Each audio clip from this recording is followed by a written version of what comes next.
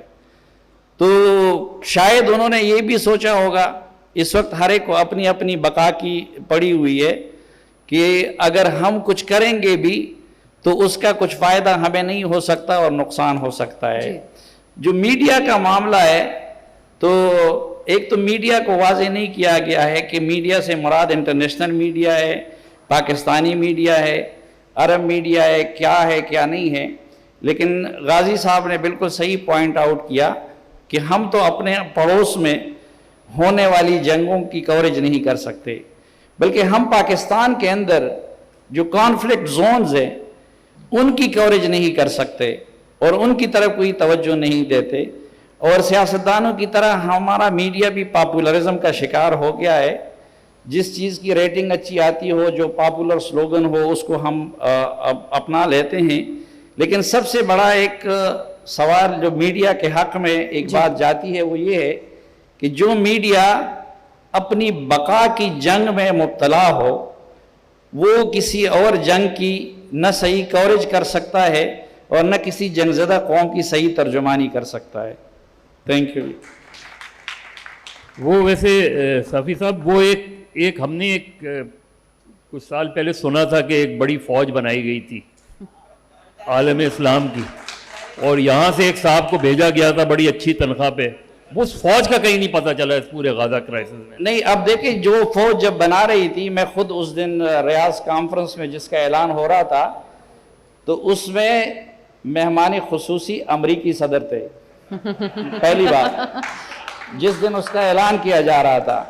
اور دوسری بات کہ ہر کسی پہ واضح تھا، کیونکہ اس تاسیسی اجلاس میں سی سی بھی تھا، باقی عرب سربراہ بھی تھے، کہ وہ ایران کے تناظر میں اور یمن کے تناظر میں بنایا گیا تھا، وہ اسرائیل کے لیے نہیں بنایا گیا تھا۔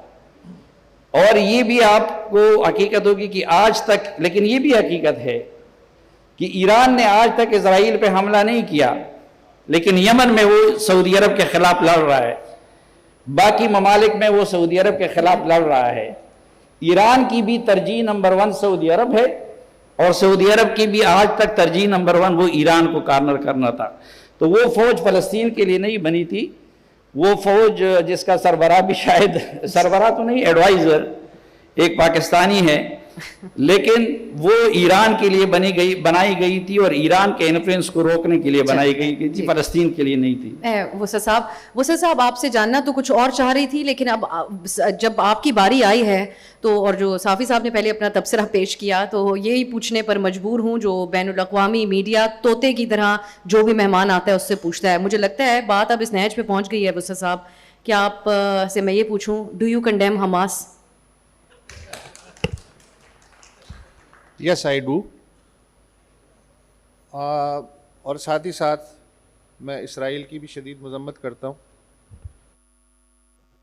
حماس نے تو 7 اکتوبر کو دہشت گردی کی، اسرائیل 14 مئی 1948 سے دہشت گردی کر رہا ہے۔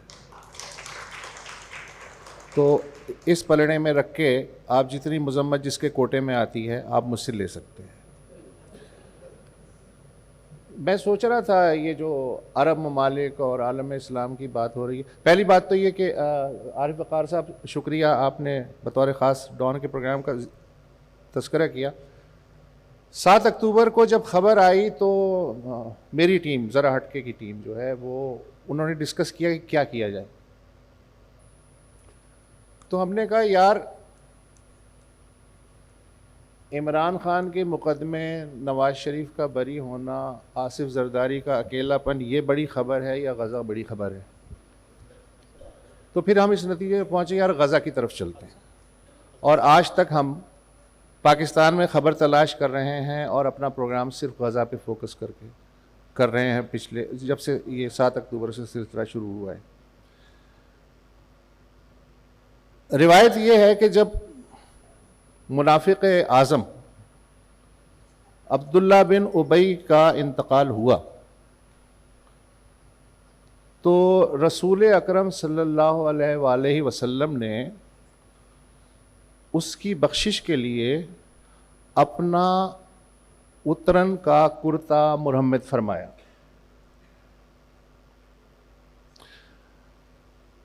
اگر یہ واقعہ آج ہوتا تو ایک ایک ٹکڑا اس کرتے کا تمام مسلمان ممالک کے سربراہوں کو مرہمت فرما دیا جاتا.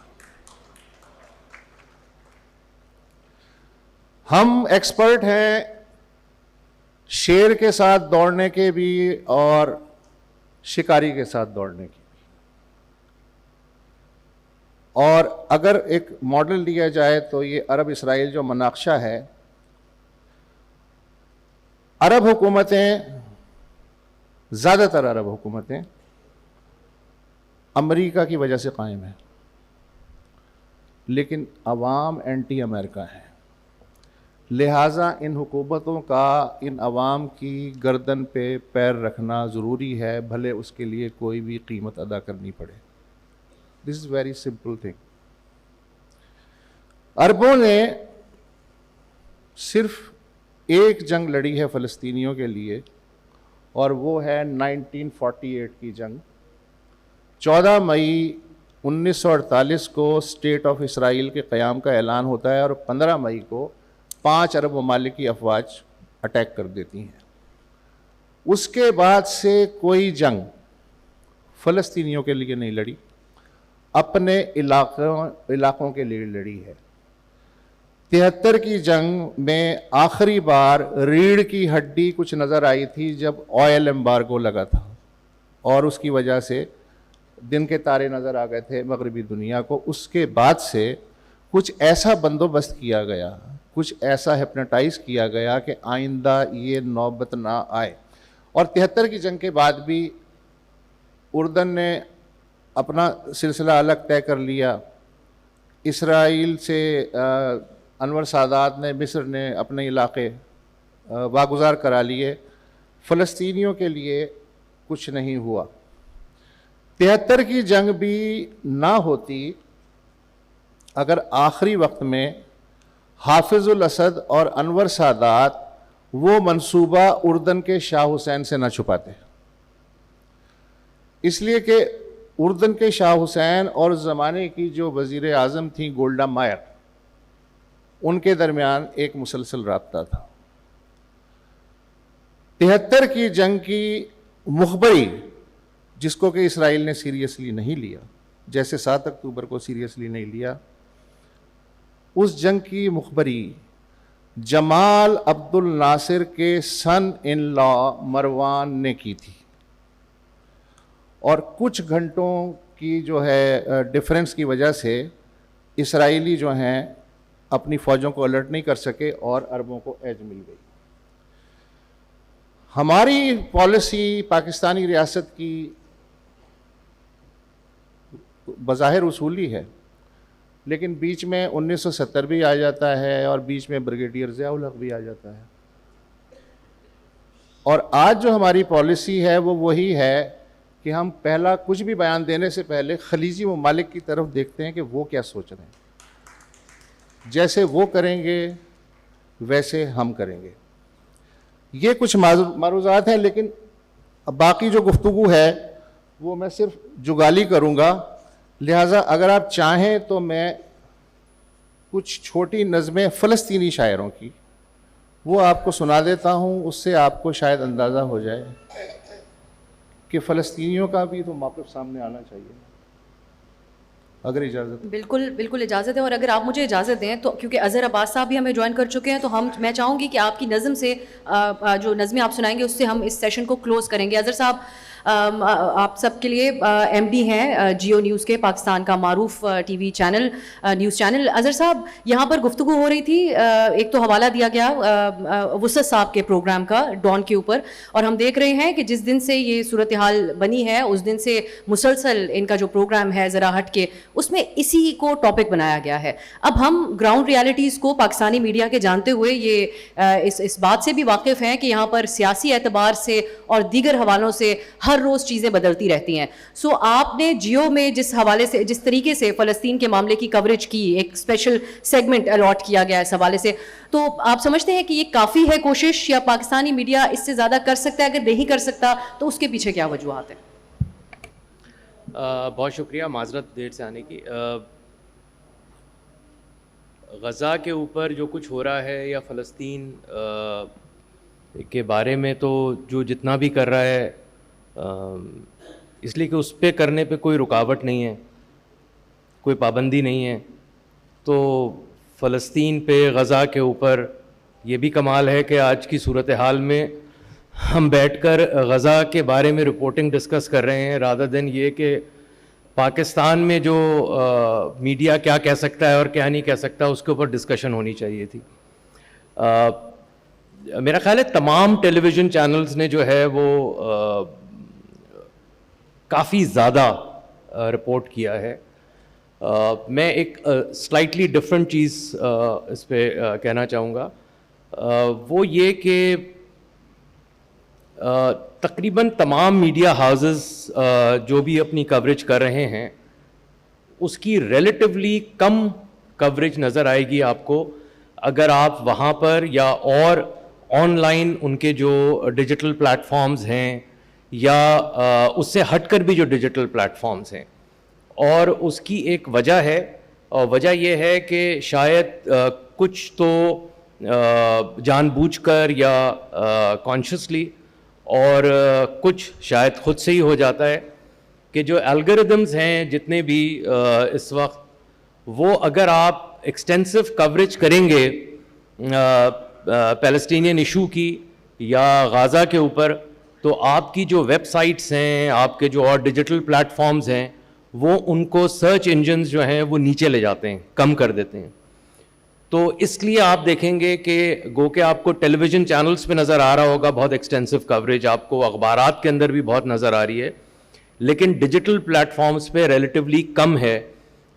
کچھ لوگ شاید جان بوجھ کر اس کو نیچے رکھتے ہیں تاکہ ان کی ویب سائٹس یا ان کے جو ڈیجیٹل پلیٹ فارمز ہیں وہ کہیں گوگل یا اور دوسرے سرچ انجنز جو ہیں اس کو نیچے نہ کر دیں, اور کچھ جو ہے وہ خود سے ہو جاتے ہیں. میرا خیال ہے یہ چیز ضرور ڈسکس کرنا چاہیے کہ اس کے اوپر کیا کیا جا سکتا ہے. اس کے اوپر بہت زیادہ لکھنے کی ضرورت ہے انٹرنیشنلی بھی اور ادروائز. لیکن جہاں تک کوریج کی بات ہے, میرا خیال ہے آؤٹ کلاس کوریج کی ہے چینلز نے, جیسے چاہے وہ پولیٹیکل پارٹیز کی ریلیز ہوں, ابھی ایک بہت بڑی یہاں پر ریلی ہوئی تھی, جو لوگ اس پہ بول رہے ہیں یا لکھ رہے ہیں. لیکن میں کنکلوڈ کرتے ہوئے ایک دفعہ پھر یہی کہوں گا کہ غزہ کے اوپر تو ہم بات کر سکتے ہیں, ہمیں بات اصل میں ان چیزوں پہ کرنی چاہیے جن پہ بات کرنے کی اجازت آج کل نہیں ملتی ہے.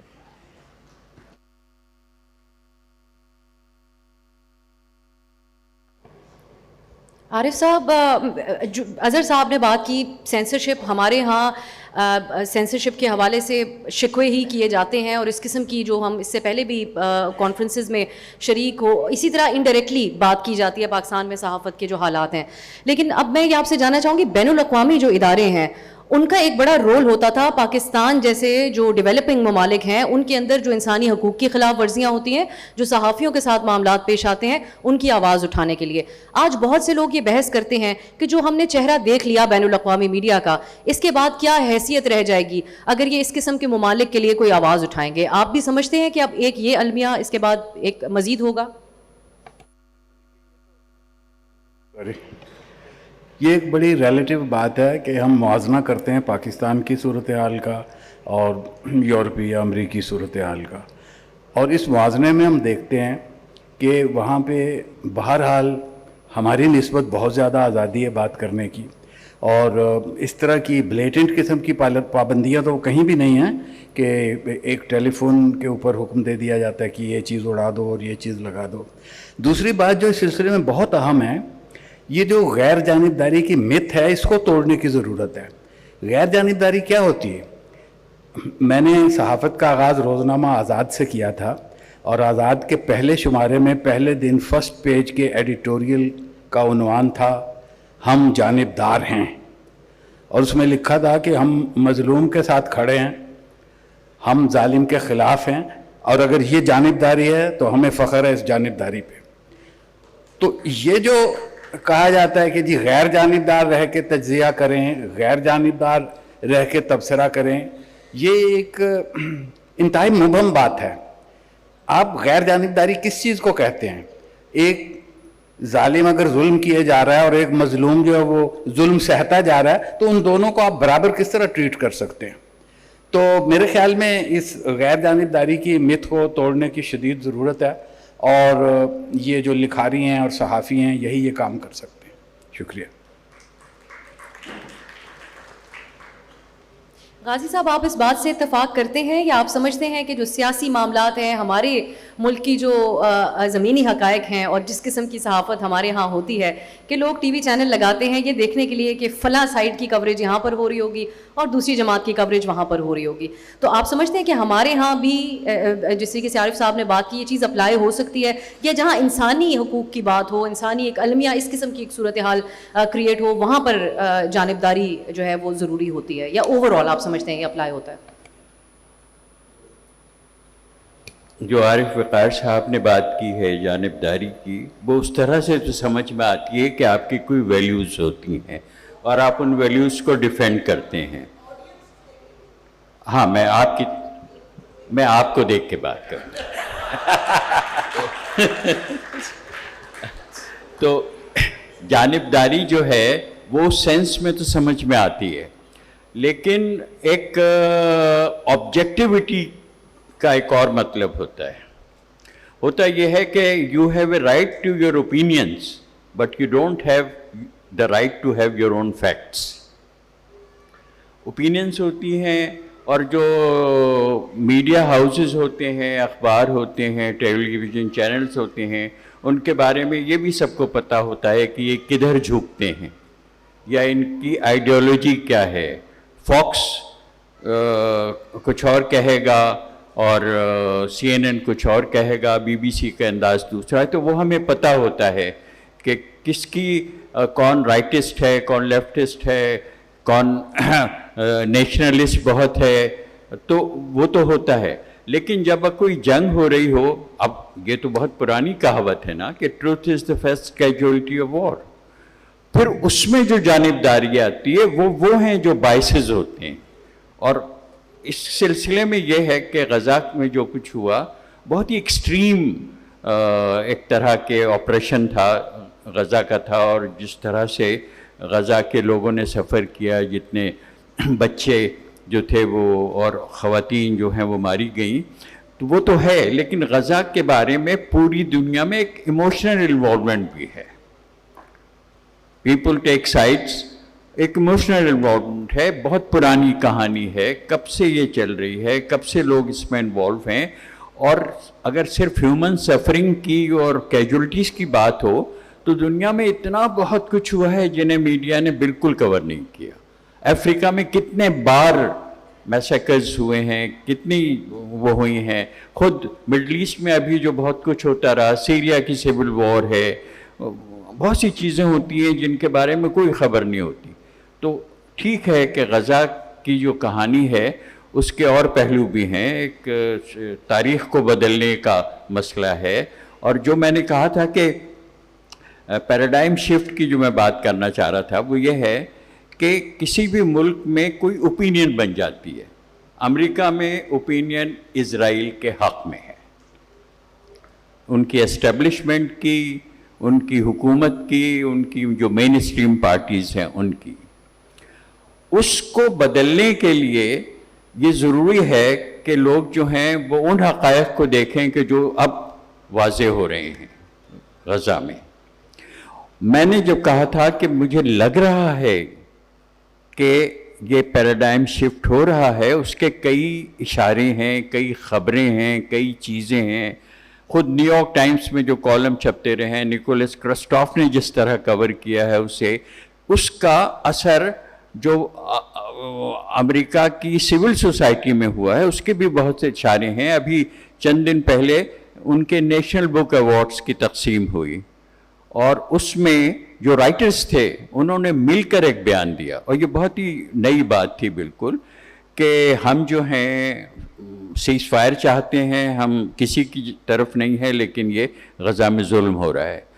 اور بہت ایسی خبریں ہیں. نیو یارک ٹائمز کی جو پوئٹری ایڈیٹر تھی اس نے ریزائن کیا اور ایک اپنا بیان دیا اور یہی کہا کہ یہ ہم کیا دیکھ رہے ہیں اور کیوں نہیں بدل رہا ہے. کیمپسز پہ وہاں جو کچھ ہو رہا ہے تو وہ چیزیں ہو رہی ہیں. لیکن ایک اور بات اگر میں اور کہوں کہ یہاں جو گفتگو ہوئی ہے اس میں ایک تاثر یہ ابھرتا ہے کہ جیسے میڈیا کا کام ہے کہ حکومتوں کی پالیسیاں بدلیں, پریشر ڈالنے کی بات ہوئی, لفظ پریشر بھی یوز ہوتا ہے. I don't know if this is media's job. Media کا جاب ہے جو کچھ ہو رہا ہے اس کو کور کرے, جو لوگ سوچ رہے ہیں ان کی معلوم کرے کہ کیا ہو رہا ہے. پبلک اوپینین چینج کرنا جو ہے وہ اس طرح سے تو ممکن ہے کہ جو حقائق ہیں ان کا ادراک ان کو زیادہ ہو, لیکن پبلک اوپینین یہ چینج کرنا کہ وہ کس طرف سوچیں, ان کے آئیڈیالوجی کا, یہ میرے خیال میں میڈیا کا کام نہیں ہے. مظہر صاحب, ہم نے بی بی سی سے, شاید میں بہت آبسیسڈ یہاں پر ساؤنڈ کر رہی ہوں, لیکن ہم نے بہت سے مواقعوں پر پاکستان میں بی بی سی جیسے اداروں کی پروفیشنلزم کی مثالیں دی ہیں. سو اب چند دن پہلے ہم نے دیکھا کہ جو فلسطینی قیدی اسرائیل سے رہا ہو کے آئے, ان میں خاتون بھی تھیں, ان سے انہوں نے جو گفتگو کی بی بی سی جیسے ادارے کے اوپر, جو وہ بات کر رہی تھیں اس سے انٹائرلی ڈفرینٹ اس کا ترجمہ دکھایا جا رہا تھا, اور یہ انسان یقین کرنے کو تیار نہیں ہو سکتا کہ وہاں پر عربی کا ترجمہ کرنے والا کوئی موجود نہیں تھا. تو میں آپ سے یہ جاننا چاہوں گی کہ اتنے بڑے سطح کے اوپر جب میڈیا اپنی کریڈیبلٹی لوز کرتا ہے اور صحافی اپنی کریڈیبلٹی لوز کرتا ہے, یہ کیا تمام صحافت کا نقصان ہے؟ دنیا بھر میں جتنے صحافی ہیں کیا یہ ان سب کے لیے ایک نقصان دہ بات ہے؟ دیکھیے, ابھی جو اس سے پہلے غازی صاحب بھی گفتگو کر رہے تھے, انہی کی بات کو آگے بڑھاتے ہوئے اور ہمارے سینئرز سے تھوڑی سی معذرت کے ساتھ تھوڑا سا اختلاف کرتے ہوئے, اگر میں غیر جانبدار نہیں ہوں تو غیر جانبدار نہیں ہوں تو میں صحافی نہیں ہوں. میرا تو کام ہی یہ ہوتا ہے, کسی ایشو کے اوپر پوزیشن لینا ایک بات ہوتی ہے, اس پوزیشن کو آبجیکٹیولی لوگوں تک پہنچانا میری ذمہ داری ہوتی ہے. کیونکہ ورنہ تو پھر یہی ہوگا جس طرح آج ہمارے یہاں میڈیا ایک پولرائزڈ ہے, تو پھر آپ پولرائزیشن کو سپورٹ کریں کہ جی ایک چینل ایک پوزیشن لیے ہوئے, دوسرا چینل دوسری پوزیشن لیے ہوئے, تو ٹھیک ہے پھر یہی اگر یہی چیز ہے. نہیں, جب میں کلیم کرتا ہوں کہ میں ایک انڈیپینڈنٹ میڈیا ہوں تو میرا ویو بھی انڈیپینڈنٹ ہونا چاہیے. میں کسی کے کہنے پر تبصرہ نہ کروں. ہاں مجھے پتا ہے فلسطین اور اسرائیل پہ میری پوزیشن کیا ہونی چاہیے, لیکن میرا کام ہے کہ میں لوگوں کو حقائق بتاؤں. اگر میں جانبدار ہو جاؤں گا تو میں لوگوں کو شاید سارے حقائق نہ بتا پاؤں. جو ابھی آپ نے بی بی سی کی مثال دی, بی بی سی کی سب سے بڑی کریڈیبلٹی کیا تھی اور کیا رہی ہے کہ ہمارے یہاں تو جب یہ ٹیلی ویژن نہیں تھے تو ہمارے یہاں تو سوائے 8 بجے سیربین سننے کے اور کوئی کام نہیں ہوتا تھا, اس لیے کہ لوگ اس پر بلیو کرتے تھے کہ نہیں بی بی سی صحیح بول رہا ہے, کیونکہ آپ کیا نہیں تھا, آپ کیا سینسرشپ تھی, آپ کیا پابندی تھی. لیکن بی بی سی میں ڈکلائن آیا ہے, اور وسعت مجھ سے بہتر جانتے ہیں, ایڈیٹوریل ڈکلائن آیا ہے, اوور آل جرنلسٹک ڈکلائن آیا ہے, ہمارے یہاں نظر آ رہا ہے. اور ایک ریس اگینسٹ ٹائم میں ڈیجیٹل میڈیا کی کمپٹیشن میں یا ڈیجیٹل میڈیا کے ایرا میں میرا خیال ہے وہ ریفلیکشن ہمیں پورے الیکٹرانک میڈیا میں نظر آ رہی ہے, پورے میڈیا میں نظر آ رہی ہے کہ اس دوڑ میں شاید ہم آبجیکٹیوٹی کو بھی کمپرومائز کر رہے ہیں, ہم حقائق کو بھی کمپرومائز کر رہے ہیں. جو بحث سوشل میڈیا پہ چلتی ہے اس کو اٹھا کے ہم مین اسٹریم میڈیا کا حصہ بنا دیتے ہیں, تو اس کی کریڈیبلٹی بن جاتی ہے. ورنہ آج بھی بہت سے لوگوں کی, پاکستان میں ہم کہہ سکتے ہیں بہت سے لوگوں کی یہ غلط فہمیاں دور ہوئیں کہ وہ سمجھے کہ ان کی لاکھوں ویورشپ ہے تو ان کے سپورٹر بھی لاکھوں ہوں گے, لیکن انہیں بہت جلدی اندازہ ہو گیا کہ لاکھوں کی ویورشپ کا مطلب یہ نہیں ہوتا کہ وہ لاکھوں لوگ آپ کو پسند بھی کر رہے ہیں. کسی پروگرام کو ویو کرنا اور کسی پروگرام کو لائک کرنے میں فرق ہوتا ہے.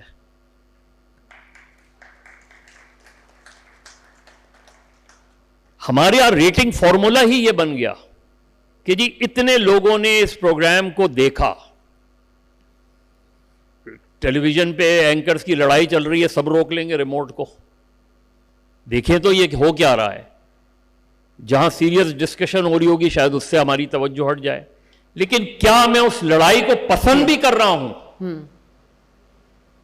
یہ نہیں ریٹنگ کرائٹیریا. اگر یہ ریٹنگ کرائٹیریا ان کو نہیں, وہ اس پروگرام کو دیکھتا ہے, اس لڑائی کو دیکھتا ہے اور اس پہ ناپسندیدگی کا اظہار کرتا ہے, اس کو ہم اپنی ریٹنگ کا حصہ نہیں بناتے. تو جو کانٹینٹ ہے, جو پروگرام کا کانٹینٹ ہے, جو ڈسکشن کا معیار ہے, اس کو ریٹنگ کا معیار نہیں بنایا جاتا. اسی وجہ سے ہم اس دوڑ میں لگ گئے ہیں, لڑائی کی دوڑ میں لگ گئے ہیں. تو ہم گلوبلی اگر ہم دیکھیں, آپ دیکھیں دوسری جگہوں پہ جو ڈسکشنز ہوتی ہیں, سیریس ڈسکشنز ہو رہی ہیں اسی ایشو پہ, اگر آپ دیکھیں تو آپ کو لگے گا کہ ہائی کوالٹی ڈسکشنز آپ کو نظر آئے گی, اور وہاں یہ پرابلم نہیں ہے جو ہمارے یہاں پرابلمس ہیں اس کو.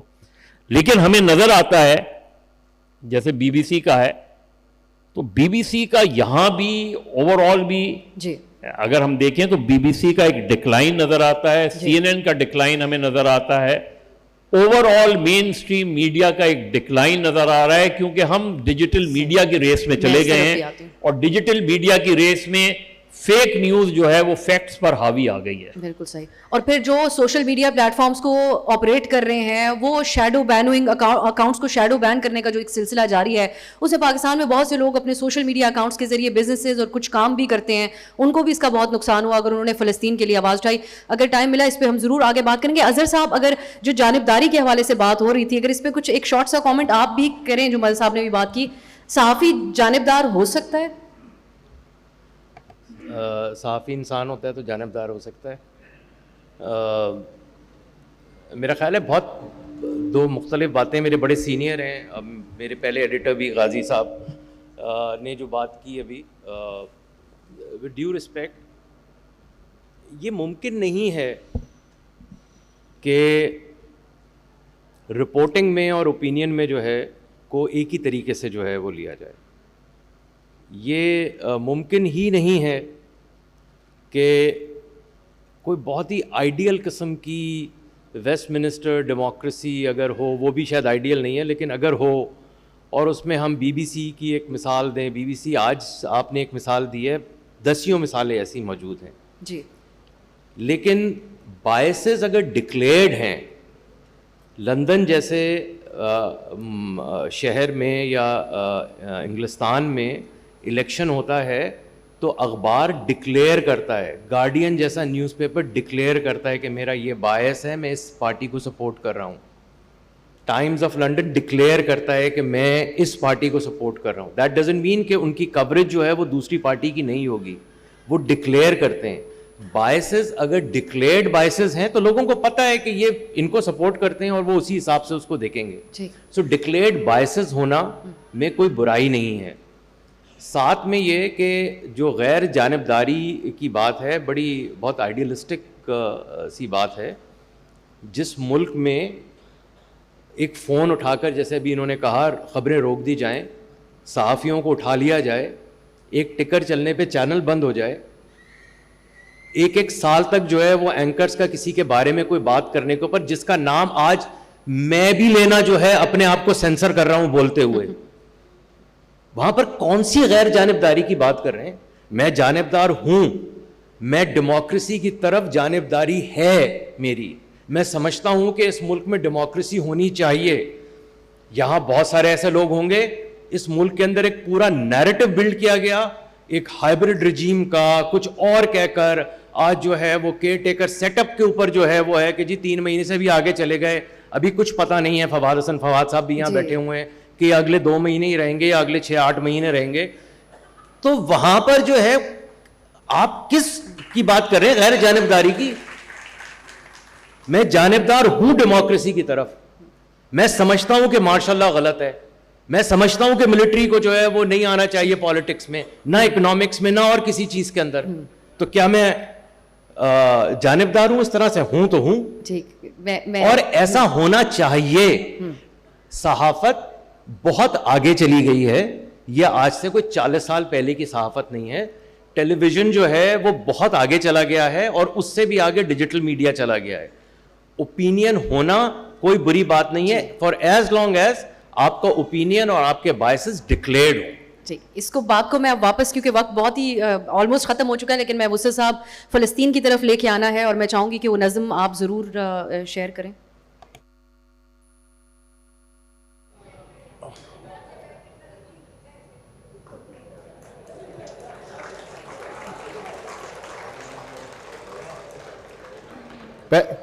پہلے میں قصہ سنا دوں کہ خاکسار تحریک جب اسرائیل بن گیا تو خاکسار تحریک کا جلوس نکلا لاہور میں, اور وہ نعرے لگاتے ہوئے جا رہے تھے کہ جی لے کے رہیں گے فلسطین.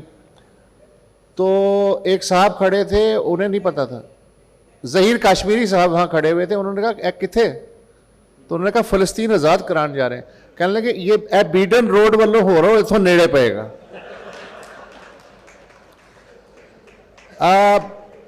ڈاکٹر حنان اشراوی سابق وزیر خارجہ ہیں فلسطین اتھارٹی کی, ان کی ایک بہت ہی مختصر سی نظم ہے, اس کے بعد میں محمود درویش کی ایک نظم سنا دوں گا.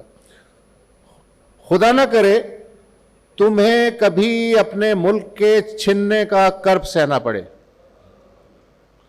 خدا نہ کرے تمہیں کسی قابض کی نظر بندی میں رہنا پڑے, خدا نہ کرے تمہیں اپنا گھر مسمار ہوتے دیکھنا پڑے, خدا نہ کرے تمہیں اپنے ہی دوستوں کے ہاتھوں بکنا پڑے.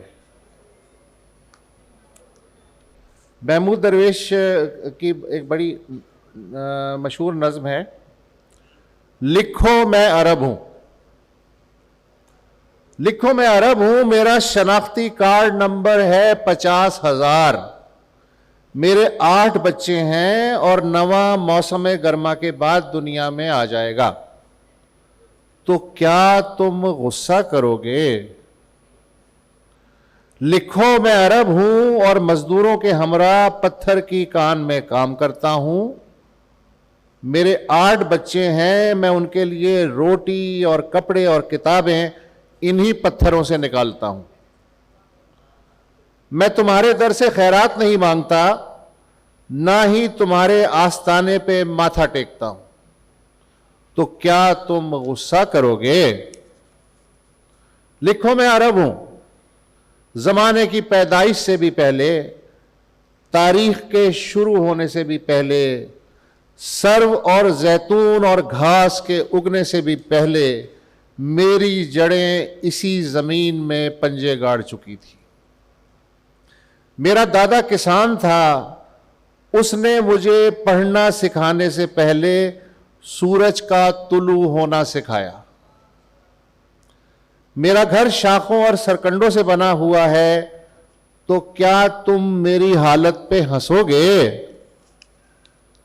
لکھو میں عرب ہوں, بالوں کا رنگ سیاہ, آنکھوں کا رنگ بھورا, میرا شناختی نشان سر پہ عربی رومال اور اس پہ پتھر کی طرح جمع ہوا سیاہ حلقہ, میری پسندیدہ غذا زیتون اور پھل, میرا پتہ ایک دور دراز بھولا بسرا گاؤں کے جس کی گلیاں بھی بے نام ہیں, تو کیا تم مجھ پہ غصہ کرو گے؟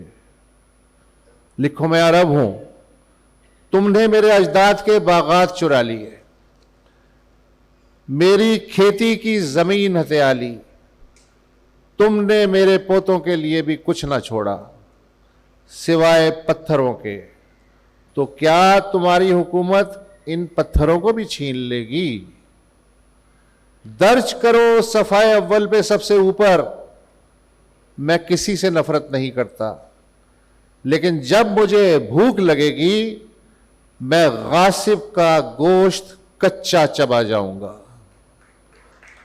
خبردار میری بھوک سے, خبردار میرے غصے سے.